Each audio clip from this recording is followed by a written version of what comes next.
Hey, what's happening? And welcome back to The Bald Perspective. On your way in the door, go ahead and touch that like button. Hit subscribe if you've never subscribed, and go ahead and hit that notification bell so you get updates when we upload new content. Let's talk.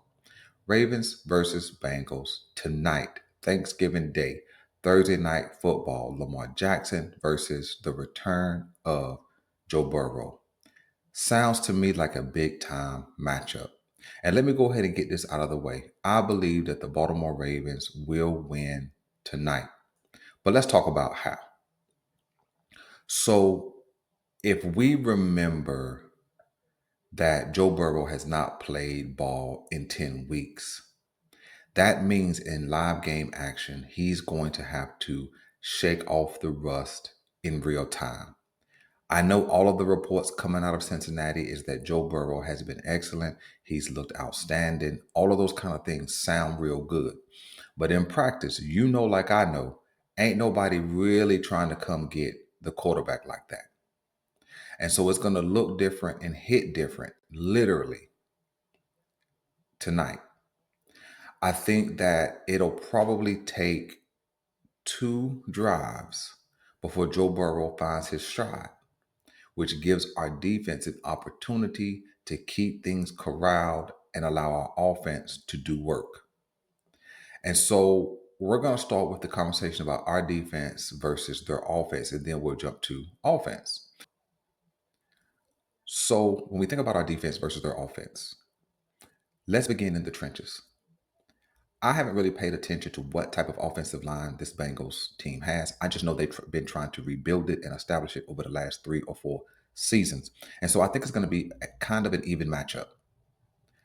So my hope is that the Baltimore Ravens can, number one, stop the run, making this Bengals team one-dimensional, making Joe Burrow have to drop back 35, 40 times in his first game back probably gives us a little bit of advantage. Now, can Joe Burrow find his stride pretty quickly? Sure. Can Jamar Chase do damage against this Baltimore Ravens defense? Sure, just like he has many, many times.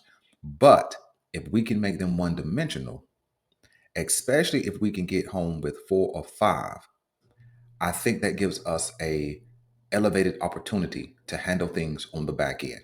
So I think that getting that pressure right up the middle, because Joe Burrow absolutely would rather sit in that pocket. So getting interior pressure and then being able to bring him to the ground and or at least make legal contact with him many times in the first quarter and a half, I think gives us a psychological advantage.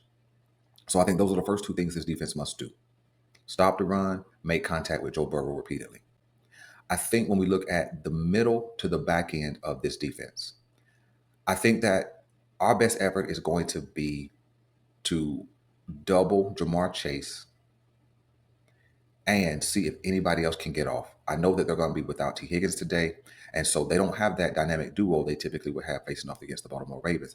That doesn't mean they won't be dynamic, but if we can keep Jamar Chase at 100 yards or less, even if he has 10 catches, 100 yards or less, I think we've done our job. And then we can focus on the other receivers from the tight ends to whoever else is going to be out there. Because I think that Jermaine Burton, I think he is out as well. And so I think that the Bengals have the potential to be explosive with Joe Burrow back. But I think that we should be able to do a solid job. This won't be a shutdown or anything like that. This won't be where I think we're limiting them to just 14 points or anything. Now, could it happen? Sure. But I think that if we can manage this team's offense, I think we put ourselves in position to walk out of M&T Bank Stadium tonight with a win. But I think that's going to depend on what we do offensively. And so we look at the Baltimore Ravens offense, right? We haven't been stellar by any metric. Pass game hasn't been good. Run game hasn't been elite.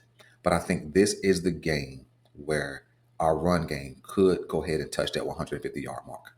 I think that's what we're going to need, 150 yards rushing, at least a touchdown or 2 to unlock the pass game. You see, when we look at the trenches, our offensive line, we understand, has not been great at all. But their defensive line, especially when missing Trey Hendrickson, is not great either. And so here we have average to below average on average to below average. So I think it kind of evens out. So now we have to look at the tools and the weapons that the Baltimore Ravens have. Well, can Derrick Henry exploit a lackluster defensive line? I think so. Can Keaton Mitchell exploit a lackluster defensive line? I think he can.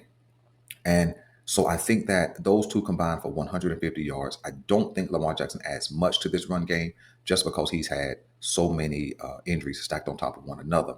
But I think the running backs can do the job. So I think our metric needs to be 150 yards to kind of create a win. When we think about our passing game, I think this is the Isaiah Likely game. I think Isaiah Likely ends up with 5 to 6 catches if he gets the snaps. I think he comes with at least one touchdown.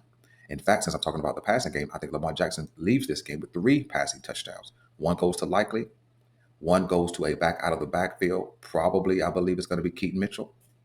And then I think the third touchdown, I think it goes to Tez Walker, who I think has the potential to help unlock some of this offense as he can take the top off, right? And so I think that from our offensive line, as it pertains to the pass game, just hold up. We don't have to dominate. We don't have to try to hold for 4 and 5 seconds. Just hold your block 2.5 to 3 seconds. That should get this offense moving. And for goodness sakes, Todd Monken, call some short routes. Call some screens. Call some middle screens. Call some 7-yard slants, 10-yard slants. Quit calling these plays that have long developing routes because we know this offensive line isn't holding up for that long. But I think if we can do those things, I think Lamar Jackson has 3 touchdowns passing. I think Derrick Henry has a touchdown on the ground in some capacity. And I think we score at a minimum 28 points tonight. I think we hold them to about, I'm going to say they score 2 touchdowns, 3 field goals. I think we win 28-23. That's what I believe this game is. And so if we can move to 7-5, start a kind of a bye week, like I mentioned earlier, because here's the benefit. We get this win. We're off Friday, Saturday, Sunday, and Monday for all players. Those guys who've had injury concerns, they get off Tuesday and Wednesday. So guys like Lamar Jackson, Kyle Hamilton, Ronnie Stanley, let me see, even a Chidobe Awuzie who's been hurt this year, maybe a Roquan Smith, those guys get extra time off so that we can be ready to go against the Pittsburgh Steelers. So you guys let me know what you want me to know. And listen, kind of a special close, do me a favor. Whatever you go to on Thanksgiving, whether it's turkey is your favorite, it's not mine. Ham is your favorite, not mine. I'm a sides kind of dude, right? I am into the dressing. I'm into the mac and cheese. And then I'm into the desserts, sweet potato pie, apple pie, things like that. Drop in the comment section what's your go-to. And I'll catch you guys on Friday morning after all the meals are served, all the leftovers are packed away, and the Ravens get this win. I'm your guy Boulanger, and one more time, go ahead and touch that like button. Hit subscribe if you've never subscribed, and I'm out.